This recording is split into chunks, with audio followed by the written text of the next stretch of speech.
Olá! O estômago é uma das principais maravilhas do corpo humano. As emoções são fundamentais para manter o equilíbrio dos mecanismos de defesa e digestão.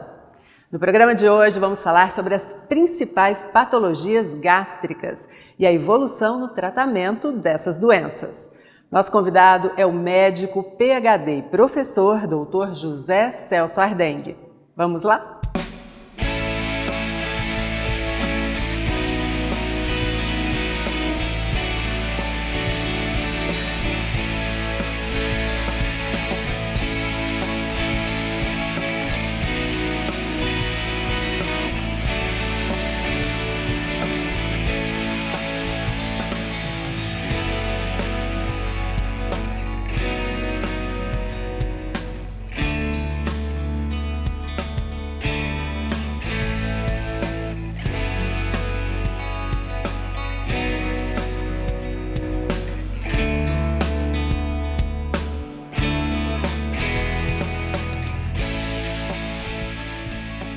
Nessa 32ª edição do programa Ciência Livre, eu estou muito honrado, professor. Nós temos o prazer e a honra de receber o professor doutor Celso Ardengue, livre docente de cirurgia e anatomia da USP, da Universidade de Medicina de Ribeirão Preto. Muito obrigado por ter aceito o nosso convite. Muito bem-vindo. É um enorme prazer estar aqui com você. Para mim, realmente, é muito gratificante trabalhar com você e ser entrevistado por você, um grande professor também. Professor, nós acabamos de ouvir a fala do professor Victor de Sales, talvez um dos mais extraordinários mitólogos do nosso país, da atualidade, e que ele definiu e que relacionou as gastrites, né, com a maneira como a gente digere os alimentos, né? Contou uma história grega para nós, que os telespectadores verão na sua íntegra, sobre o deus Crono, que comeu seus próprios filhos porque temia que eles o matassem, e que depois, para digeri-los, usou de artimanhas, que vocês verão proximamente. O tema da digestão, a questão da gastrite, enfim, de todas as dificuldades digestivas, é um tema multimilenar, por incrível que pareça. Nós já vemos isso na história do grande deus Cronos, que engolia seus próprios filhos e teve que vomitá-los, porque assim a criação poderia continuar. Quer dizer, engolir o mundo criado é uma forma de impedir que haja o fluxo da criação. E como nós temos, nossos descendentes, nossos filhos que nos substituirão. Outra forma muito conhecida era aquilo que se chamou, na fenomenologia mais modernamente, parafraseando essa questão, a indigestão do mundo. Pois é, o estômago não digere só alimentos, porque se assim fosse, por que nós não temos ânsia de vômito quando vemos algo desagradável? O que tem o estômago a ver com isso? Então, aqui está um dos conceitos mais importantes da psicopatologia moderna. Digerir não é só alimentos, nós digerimos a vida, nós digerimos o mundo. E quando as coisas não vão bem, nós dizemos que você está com indigestão do mundo. Isso pode ser tanto externo, das coisas que nos cercam, da maneira da gente viver, como da nossa aceitação como seres humanos. Quem não se aceita, leva uma vida indigesta. Muita atenção nesses conceitos que são fundamentais na modernidade para essa psicopatologia da digestão ou do estômago, como chamamos, digerir o mundo ou não. É isso aí.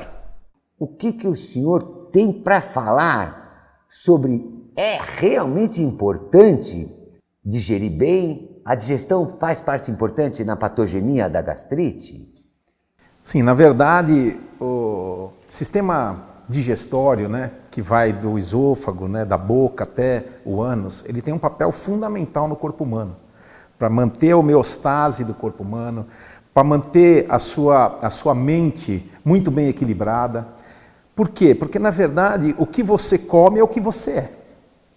O estômago é um órgão fundamental, é realmente uma maravilha, porque ele tem um binômio muito importante que é a defesa e a digestão.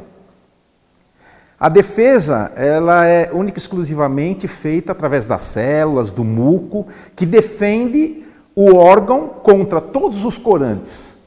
Beni, imagina a quantidade de corantes, imagina a quantidade de bactérias, imagina a quantidade de substâncias diferentes que nós ingerimos. Se você pensar bem, a quantidade de substâncias que nós ingerimos no trato gastrointestinal é infinitamente maior do que aquelas que nós encontramos com a pele, por exemplo. E a superfície do trato gastrointestinal é muito importante. Então, tudo aquilo que você come realmente pode trazer consequências para o seu dia a dia. Isso é fundamental. Quando esse binômio é quebrado, ou seja, a defesa versus a digestão, aí você tem um problema que é a gastrite, que é um fenômeno que tem acontecido na grande maioria das pessoas. E aí nós temos vários fatores que a gente pode discutir. E professor, continuando, pegando daí, o outro professor Victor de Sales, que já esteve presente no Ciência Livre, ele disse que a gastrite era um excelente exemplo de doença psicossomática. Professor, o senhor disse para mim em particular, quantos anos o senhor tem de cátedra? O senhor completou? 33. 33 anos. Professor, por que nossos colegas continuam a teimar que as emoções humanas não são um fator ou um cofator importantíssimo na patologia humana? Qual é a sua explicação para isso? Então, na verdade, isso é um pouco triste, né? Porque os médicos eles têm que tratar do ser humano de forma humanitária. E você tem que entender todos os meandros. Não é única e exclusivamente a morfologia, ou seja, uma doença mecânica ou qualquer coisa como essa que pode fazer o diagnóstico ou o melhor tratamento para esses pacientes. E é de fundamental importância para o sistema digestivo, no seu âmbito geral, os problemas psicológicos. Então, essa vida de hoje, que é extremamente atribulada, os conceitos de estética que nós temos hoje, né? A ansiedade, a busca por emprego, isso traz problemas, por exemplo, de depressão, de ansiedade, que afetam diretamente o trato gastrointestinal. Isso sem sombra de dúvida. E essas doenças do trato gastrointestinal podem ser reconhecidas através, por exemplo, de gastrites, pode ser reconhecida através de doenças do intestino grosso, como por exemplo a retocolite ulcerativa. Uma muito frequente, a doença de Crohn, também pode ser recrudescida por causa de processos que você tem. Então, puxa, isso professor, é fundamental. que bom que o senhor está falando isso, primeiro de medicina humanista, né? Porque nós, pessoalmente, eu acho que a medicina, ela perdeu um pouco o seu humanismo nesses últimos 50 anos. Né? A indústria farmacêutica cresceu muito, ficou muito ambiciosa, gananciosa demais, passou da conta e ela acabou influenciando nossos colegas. Eu acho que essa é a verdade. Mas já que o senhor falou, igual o Victor de Sales, como essa maneira de viver incomoda o trato gastrointestinal, na sua vida privada, nos seus pacientes, na sua clínica, no seu consultório, o senhor tem esse cuidado de colocar os seus pacientes ou para fazer uma terapia, não sei, quando precisar, quando tiver muito a flor da pele, ou você pensa nesse aspecto também, professor Celso Ardem? Olha, Beni, eu tenho que te agradecer essa pergunta. Essa é uma pergunta que raramente as pessoas fazem. Vou te dizer por quê. Porque, por exemplo, na sua prática clínica diária, eu faço consulta há praticamente 30 anos, né? Você percebe que quando você tem um paciente que tem uma determinada doença, por exemplo, uma retocolite ulcerativa, ou, por exemplo, uma gastrite muito intensa, onde os aspectos endoscópicos não são muito evidentes. Se você conversar com o paciente, se você tentar entender a vida desse paciente, o que ele está levando, como estão acontecendo as situações, você consegue fazer o diagnóstico. E até você, como gastroenterologista, acaba sendo um terapeuta. Então isso vai muito da relação que eu acredito muito, na minha opinião, que é a relação médico-paciente. Essa relação é fundamental. Esse é um elo da corrente que jamais pode ser quebrado. É um elo que a gente tem que respeitar e que os nossos ancestrais médicos, né, sempre nos ensinaram. Então, lembrando um pouco da mitologia grega, a gente sabe que realmente isso a gente tem que fazer. Então, eu acredito numa relação médico-paciente muito forte, muito pessoal, para que a gente consiga resolver os problemas. E às vezes, existem casos onde você não consegue fazer o tratamento adequado, então eu às vezes indico, por exemplo, um psicoterapeuta, um psiquiatra, que isso é fundamental para tratar desses pacientes. Professor, esses aspectos humanos, da natureza humana, eles devem ser importantes para transformar uma gastrite numa úlcera. A úlcera seria uma exacerbação desse desespero interior do nosso ser, para que causasse um buraco, né? Porque a úlcera é uma solução de continuidade, né, da parede gástrica. Nós podemos falar que isso também é verdade, ou é só o Helicobacter pylori? A doença ulcerosa é uma doença extremamente complexa, professor. Na verdade, o que acontece? Você tem condições já dentro do seu organismo, como por exemplo o Helicobacter pylori, como por exemplo o ácido que você produz no estômago, como por exemplo uma barreira mucosa que pode ter algum tipo de alteração que prejudicaria na defesa, naquele mecanismo, lembra que eu falei do binômio defesa e digestão?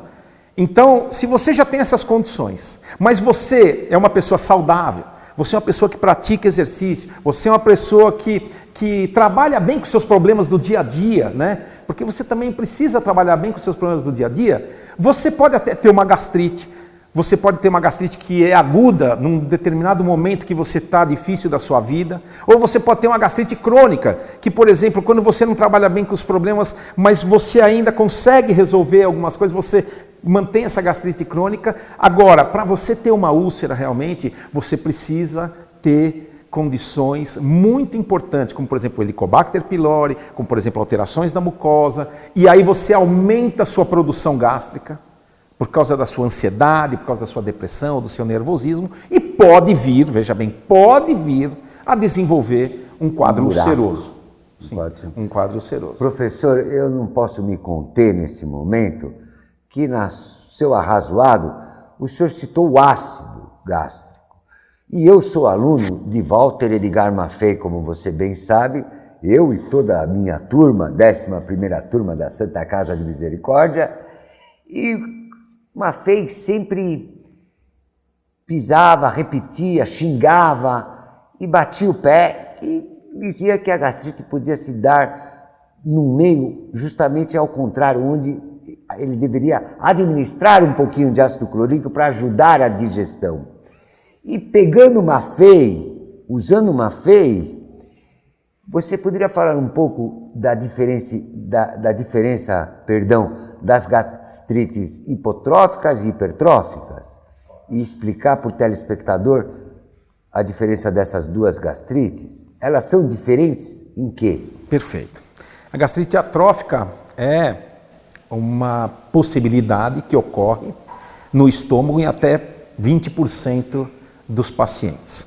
E essa gastrite atrófica, ela se deve a uma alteração importante naquele mecanismo de defesa, onde você vai ter, por exemplo, agentes diversos, dentre eles, inclusive até o Helicobacter pylori, que pode corroborar com esse problema, fazendo com que você tenha uma quebra da defesa da barreira gástrica, fazendo com que o ácido, numa fase inicial, acometa, ou seja, machuque a mucosa que está por baixo dessa camada, e com a evolução, se não sofrer tratamento, essa gastrite atrófica pode até desenvolver câncer. Então isso é realmente uma coisa que pode acontecer. O professor Maffei estava certo quando ele dizia que em alguns casos você pode fazer o uso até de manipulações com ácido clorídrico para conseguir um melhor efeito e para melhorar a digestão desses pacientes. Isso é fundamental e pode ser feito. Eu sempre acreditei também muito nos conceitos do professor Maffei. Legal. É pena, né, professor? Isso para todo telespectador médico e colega nosso, é pena, é uma pena que hoje em dia, no nosso país, existam tão poucos Maffeis para ensinar medicina para os mais jovens. É uma pena. E sorte de todos vocês, como você teve contato, de todo mundo, em homenagem ao professor Dr. Walter Edgar Maffei, na minha humilde opinião, o maior patologista de todos os tempos do nosso país. Concordo. E fico grato e fico feliz em saber que um eminente gastroenterologista, cirurgião e clínico, diz que ele tinha razão em várias vezes em administrar ácido clorídrico para os pacientes com gastrite. Eu mesmo, na minha prática clínica diária, professor, eu tenho um caso de um paciente que ele tinha um quadro muito importante de empachamento, tinha uma gastrite atrófica bem evidente e que os sintomas dele passaram após a utilização de ácido clorídrico. Então eu tenho isso na minha prática clínica diária de mais de 30 anos. Mais um ponto para você, Maffei. Realmente eu tenho que relatar aqui, é um caso, pode até ser um caso anedótico, mas é um caso. Lógico. É um caso e que o paciente se beneficiou. Eu sempre brinco muito na medicina, Beni, que a estatística é fantástica para nós, né? Então a gente fala de taxa de perfuração, taxa disso, daquilo, mas na verdade, quando acontece para aquele paciente é 100%. Um fato é um fato. Um fato é um fato, exatamente. Não tem argumentação. Exatamente, não tem argumentação. Né? Professor, e vamos pensar, nós somos brasileiros, eu sei que você é um amante do Brasil, apaixonado pelo nosso país. Muito. É um orgulho entrevistar uma pessoa que ama o Brasil, né? Até demais. Porque eu acho o Brasil um país especial e fico muito à vontade. Queria te dizer o seguinte, no nosso país, a incidência e a prevalência da gastrite são maiores ou elas acompanham o resto do mundo? Professor, acho que faltam dados epidemiológicos brasileiros para a gente realmente constatar qual que é a frequência. O que eu posso dizer é que no consultório, na prática clínica diária, a presença de gastrite com queixas é muito elevada. E também, como eu faço endoscopia todos os dias, eu vejo que realmente a gastrite é muito prevalente. Ela é muito prevalente, mas eu não tenho dados precisos para falar quais são as taxas. O que a gente pode dizer é exatamente isso. Na gastrite aguda, você pode ter um quadro de erosão, pode ter vários quadros, né? Até chegar gastrites ulcerativas. O uso, por exemplo, a nossa população está ficando cada vez mais velha, tem usado mais, por exemplo, anti-inflamatórios, e os pacientes que têm também usado anti-inflamatórios podem desenvolver gastrites medicamentosas, que é uma possibilidade. As gastrites crônicas, que ocorrem, como eu já expliquei o mecanismo, também pode ocorrer. Então, infelizmente, eu não tenho esses dados epidemiológicos, nós não temos isso de forma. Mas professor Celso Ardengue, eu no telefone, ao falar com o senhor, percebi que você estava muito animado com uma outra patologia prima ou prima irmã das gastrites, que é uma patologia pancreática, né? Uma pancreatopatia, né? E você tinha alguma coisa muito importante para dizer sobre, por exemplo, os cânceres, o adenocarcinoma de cabeça do pâncreas. O que está acontecendo cirurgicamente com adenocarcinoma de cabeça do pâncreas? Isso é uma coisa que me preocupa muito. Realmente, por quê? Porque o adenocarcinoma de pâncreas, segundo os dados epidemiológicos mundiais da Organização Mundial de Saúde, mostram que o adenocarcinoma de pâncreas, ele em breve vai ser um dos principais cânceres. Hoje ele ocupa a quarta, quinta colocação dos tumores malignos do trato gastrointestinal. Mas até 2030 ele vai ocupar, se não for o primeiro lugar, o segundo lugar. E ocupando o segundo lugar, realmente o câncer de pâncreas é um câncer de péssimo prognóstico, que não tem, o tratamento ainda é muito duvidoso. Você vê que o toast, professor, foi dar a sua opinião, né? Tá vendo? Ele está assustado também com o câncer de pâncreas. Ele está assustado com o câncer de pâncreas. Então, na verdade, o que acontece? O câncer de pâncreas é uma doença que é de difícil diagnóstico. A maioria dos casos que a gente faz o diagnóstico já é avançado. Ela não tem necessidade mais de estar sempre ligada ao consumo de álcool. Ela pode ser paralelamente a isso? Não. Não existem fatores preditivos para o câncer de pâncreas. Não existem? Não existem. Isso é fundamental. E além de tudo, o nível de mutações genéticas que são encontradas no câncer de pâncreas difere muito do câncer de cólon, dificultando um tratamento quimioterápico e radioterápico.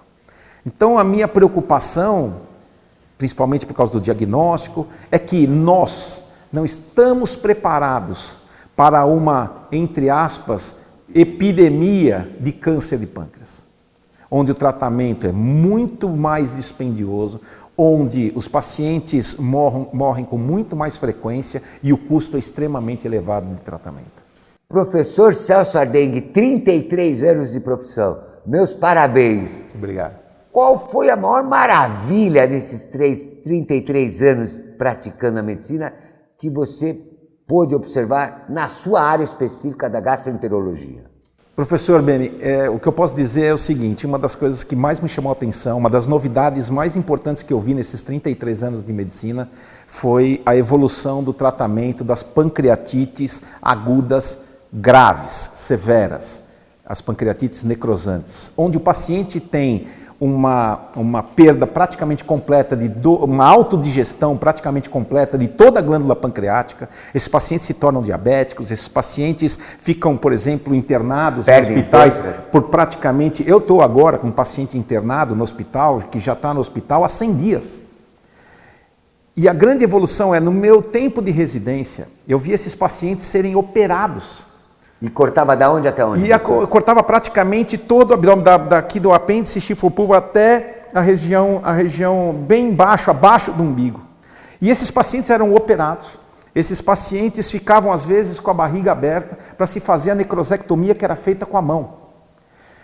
Eu vi na minha clínica, como R2, né, como R3, eu vi vários pacientes morrerem, eu acompanhei vários pacientes. No ato cirúrgico? No ato cirúrgico, depois da cirurgia, no pós-operatório, por processos infecciosos. Tinha até uma bolsa chamada bolsa de Bogotá, que se colocava um zíper e abria o zíper para lavar a cavidade abdominal. E hoje, Beni, a gente faz tudo isso pela boca. Ou seja, nós aprendemos tanto. Nós aprendemos a evolução dessa doença de uma tal forma que hoje a gente consegue saber exatamente o momento que nós vamos fazer um procedimento para tentar salvar esse paciente. Isso tem sido comprovado com a baixa das taxas de mortalidade. Na década de 80, 90, a taxa de mortalidade desses pacientes estava em torno de 30% a 40%. Hoje ela está em torno de 12% a 18%. É muita diferença. É uma diferença razoável que realmente a gente, na minha opinião, essa foi a maior evolução que eu vi que hoje no tratamento. Vocês da sua equipe e as outras conseguem fazer a cirurgia via endoscópio? Via endoscópio. Via endoscópio. A gente faz um buraco, buraco mesmo, entre o estômago e a cavidade, e através de um endoscópio a gente vai lá e consegue limpar. E hoje nós temos, por exemplo, próteses, um procedimento que eu demorava antes 1 hora para fazer, hoje eu não demoro mais do que 1 minuto, 2 minutos para fazer, colocando a prótese. Não, realmente é uma evolução fantástica e eu tenho que agradecer aos engenheiros médicos que fazem esse tipo. Eu tenho vários colegas que jogam polo aquático comigo, vão sentir falta disso. Eu preciso fazer esse agradecimento. Vamos fazer esse agradecimento aos engenheiros médicos, a quem mais, professor? A toda a minha equipe, a toda a equipe de enfermagem, de médicos que trabalham comigo, e também a gente não pode deixar de agradecer aos pacientes, né? Porque eu vou agradecer vocês também, a toda a equipe do professor Celso Ardengue. E também a toda a equipe. Parabéns, e deve ser muito agradável trabalhar com um profissional com esse estilo de vida. Parabéns, professor. Professor, nós vamos mudar totalmente a nossa conversa, porque agora eu estou interessado no homem, nesse extraordinário gastroenterologista, professor Dr. Celso Ardengue. A pergunta que eu quero lhe fazer é a seguinte: o que as vitórias, o sucesso profissional, o sucesso como atleta posso falar em público? Pode, o professor claro. Celso Ardengue é campeão de polo aquático master brasileiro. Não, fomos vice-campeões agora no Campeonato Mundial de Master, que foi realizado em Guangzhou. Eu tenho uma equipe fantástica, amigos maravilhosos de muitos anos. Que a Então gente é mais joga naquela ainda, você é campeão mundial, vice-campeão mundial, vice-campeão segundo mundial colocado. de polo master. Sim, de polo master. E onde foi o categoria campeonato? 55 mais, né? Professor, mas então a pergunta é, o que os sucessos acadêmicos e o sucesso como um homem de saúde, porque um homem que tem esse desempenho de atividade física é um homem que tem saúde. O que isso representou na sua vida? Beni, eu acho que tudo é uma questão de criação. Na minha cabeça, tudo é família. Eu acho que a família é fundamental em todos os aspectos da sua vida. E eu, graças a Deus, tive uma mãe fantástica, um pai fantástico. Eu tenho uma família que faz parte dos irmãos do meu pai, os irmãos da minha mãe, e que me ensinaram a trilhar o caminho certo. Eu acho que você tem que trilhar o caminho certo. Eu sempre tirei, Beni, muito mais lições das minhas derrotas do que das minhas vitórias. Eu sempre quis ser uma pessoa que conseguia chegar no ponto onde eu imaginava chegar, mas eu sempre, na realidade, aprendi muito mais com as minhas derrotas, sempre tirei muito mais lições com elas do que não foram poucas. Não foram poucas, não foram poucas. Eu sempre brinco, né, com aquele velho ditado popular, né? Todo mundo vê as pingas que eu tomo, mas não vê os tombos que eu levo, né? Mas realmente é isso mesmo. Agora, eu acho que hoje eu sou uma pessoa mais compreensiva. Realmente eu acho que hoje isso me fez entender um pouco melhor o mundo, entender um pouco melhor os jovens, poder ouvir e também poder, quando necessário, você dar algum conselho. Você poderia usar a palavra tolerância, por exemplo? Não, sou muito mais tolerante. Muito mais tolerante. Muito. Mas, professor, o que me interessou nessa última fala, eu vou aproveitá-la para a gente começar. Poderíamos ficar aqui a tarde inteira, né? Nesse papo nós podemos ficar a tarde inteira. O que me interessa nessa última fala é a mensagem para os mais jovens, né? É que a hora que você coloca, professor, quando eu pergunto para você o que isso representou na sua vida, todas essas vitórias, vitória acadêmica, vitória profissional, e você com a boca cheia, você elogia a beleza e a retidão do seu pai, da sua mãe, e cita a família como um exponencial da sua própria razão de existir, da sua alma e do seu espírito. Eu queria que essas falas do professor Celso Ardengue ficassem no telespectador de hoje, porque hoje, daqui a pouco, nós vamos gravar um programa do absurdo que está acontecendo na imprensa mundial, nas televisões, nos jornais, em relação a essa infecção por coronavírus, e lembrar que, ao contrário do que está sendo veiculado hoje no mundo inteiro, é preciso que médicos como o professor Celso Ardengue e outros colegas, professor, façam a apologia da família, porque não há lugar mais seguro na nossa existência do que a família. E não há, professor, se o senhor estiver de acordo, e não há lugar mais belo para saborear as belezas e os frutos da vida do que a família. Então, é na apologia da família que eu gostaria de começar a me despedir de vocês e fazer uma homenagem à minha família particular. Obrigado por existir, porque o papai está muito contente com todos vocês. E, professor, pegando daí, eu gostaria que você dissesse algumas palavras. Nós estamos num programa Ciência Livre, e ele é livre de verdade para dizer aquilo que mais lhe chamasse e te comovesse nesse momento. O que você queria agradecer à sua família? Eu faço minhas as suas palavras, Beni. Eu acho que a família é tão importante porque ela tem que estar lá quando você tem vitórias, e ela tem que estar lá também, e é aquela que vai te apoiar quando você tem as derrotas. E eu falo isso para os jovens. Eu acho que os jovens, eles têm que dar muito valor à família. E eu também tenho que agradecer. Meu pai e minha mãe, infelizmente, não estão mais aqui, mas eu agradeço mesmo do fundo do coração. Mas a minha família, a minha esposa, aos meus 3 filhos, que são fantásticos, pessoas maravilhosas, que sempre me apoiaram, que sempre me deram força, mesmo nunca deixei de dividir, tanto então, momentos de vitória como momentos vamos de... Fazer isso vamos fazer isso juntos. Então, em primeiro lugar, aos nossos pais. Aos nossos pais. Em segundo lugar, às nossas mães. Nossas mães. Em segundo lugar, eu também tenho aos nossos 3 filhos. A Isso todos mesmo. vocês. Isso mesmo. Nosso mais sincero agradecimento. É isso aí. E eu tenho que te agradecer também, Beni, por essa tarde agradável e deliciosa. Muito obrigado pela tua presença aqui, Sassarneiro. Mais informações e outras edições do Ciência Livre você encontra no site programaciencialivre.com.br e em nosso canal no YouTube. Nos vemos no próximo programa. Até lá!